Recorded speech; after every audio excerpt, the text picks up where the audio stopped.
City, जहाँ से गुजर जाई हो जाला सनसनी। हमरा अंदाजा बा सबसे हटके स्टार्टिस। खुले आम करबै हम गुंडागर्दी, दुश्मन के छूटल पूरी गर्मी। खरसोता के छोरा दिलदार भी हई, दोस्ती खातिर जानो ये दे दे अभी। खुले आम करबै हम गुंडागर्दी, नाम सुनते कांपे पूरा सिटी। जहाँ से गुजर जाई हो जाला सनसनी।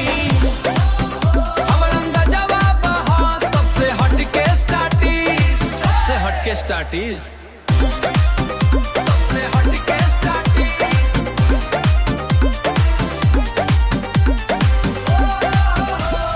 काला चश्मा गले में सोने के चेन, एंट्री होतई बजेला सायरन के साउंड।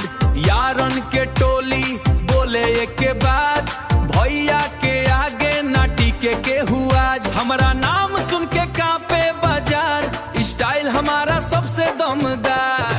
प्यार से बोलब त प्यार मिलेला, गलत नजर डाले त खेल बिगड़ेला। महाकाल के कृपा माथे पे तिला, माथे पे तिला। हमरा जैसा न मिली कहीं भी झला, कहीं भी झला।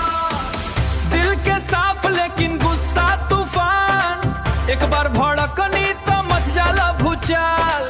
जगदीश डीजे पे जब गाना बाजे, पूरा इलाका झूम झूम नाचे। खुले आम करबै हम गुंडागर्दी,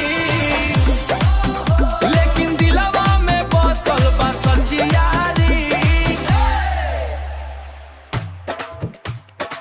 ना डरे के आदत, ना झुके के रिवाज, हमरा नाम से बनल अलग पहचान। खरसोता नंबर 1 हम ही हैला के बन जाई बिजली, यार खातिर जान भी दे दी।